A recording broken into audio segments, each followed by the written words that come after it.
Hello everyone, my name is Blax and welcome back to the XBOXONE channel. In this new video, we're going to showing you guys the Gearstactics game review. This game came at 2020. It's a brand new game. It was developed by splashdamage and published by xboxgamestudios, and obviously it's an Xbox One exclusive. So let's jump right into it.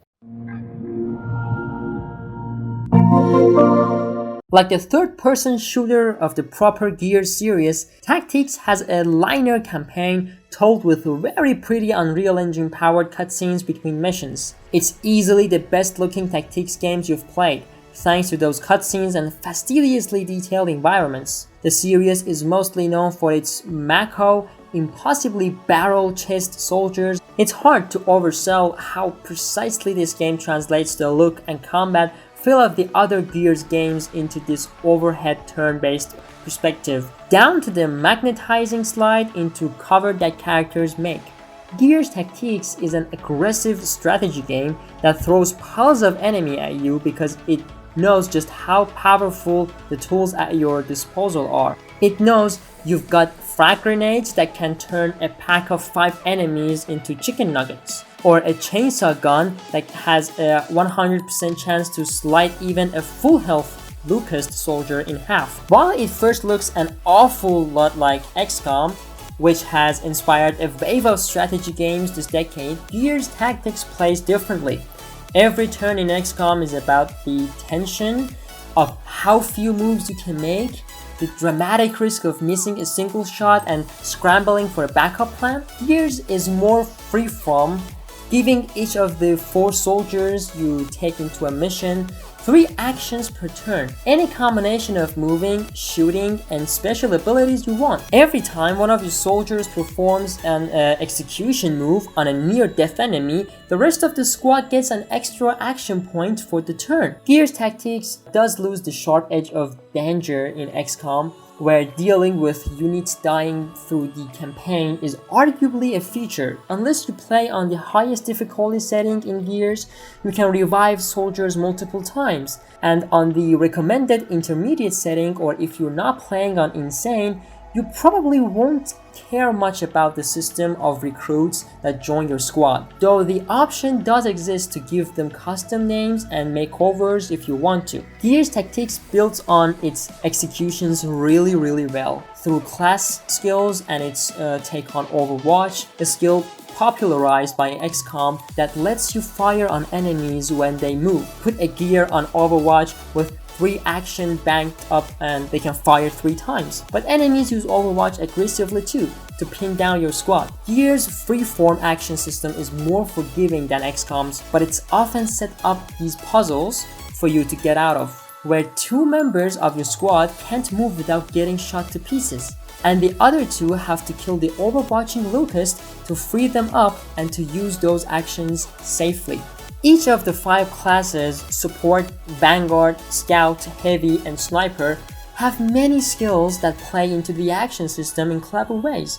The Sniper can keep taking more shots by getting kills, the Heavy, who carries a massive chain gun and stacks accuracy bonuses for standing still and firing multiple turns in a row, can earn extra action points for going into Overwatch, making it the perfect defensive class. The Vanguard has tools to knock enemies out of Overwatch, encouraging you to keep pushing forward. Where Gearstactics diverges most dramatically from XCOM is its linear campaign, with no meta strategy layer to manage. This is not a sandbox experience. There's no world map where you choose locations to visit, no researching new gears, no gameplay system to interact with outside of combat. This largely works of Gearstactics. It is a straightforward game, and the depth and creativity of its combat system shows the benefits of where it focused. But it unfortunately means repeat playthroughs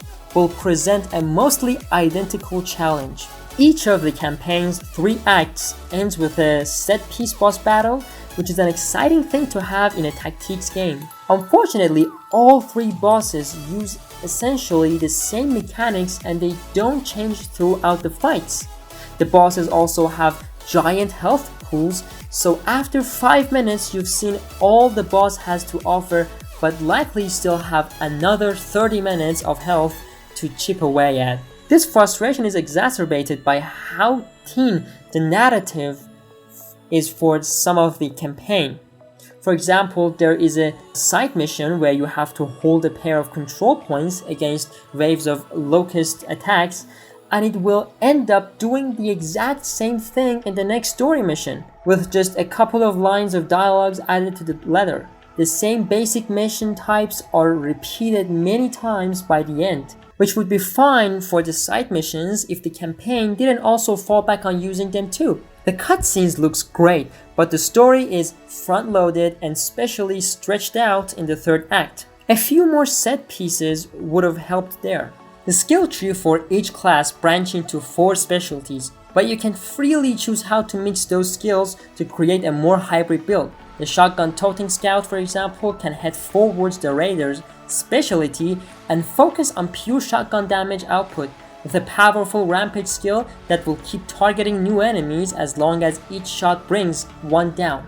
Or they can spec towards commando, which opens up a super useful proximity mine and increases explosive damage. But a lot of great skills lie in between these specializations, like buffs to the scout's cloak ability that lets you slip through enemy overwatch unseen, weapon customization which lets you swap out gun parts with better pieces you'll find scattered throughout campaign levels, ties nicely into the skill system, buffing overwatch damage or increasing movement range or lowering cooldowns on grenades. Legendary rarity parts are typically rewards for difficult optional mission objectives, and they are satisfying to earn because you know they'll come with some big stat perks. Gearstactics structure couldn't quite sustain the 24 hours or so it will take you to get through the campaign, but slap the combat into a sequel with a couple of more strategic systems that balance out the variety and pacing, this game is worth playing to the end. Thank you so much for watching today's video. If you're new to this channel, please consider subscribing and turn on the notification bell. And if you enjoyed the video, please smash the like button and tell me your thoughts on comments. I see you next time in the next video. Peace.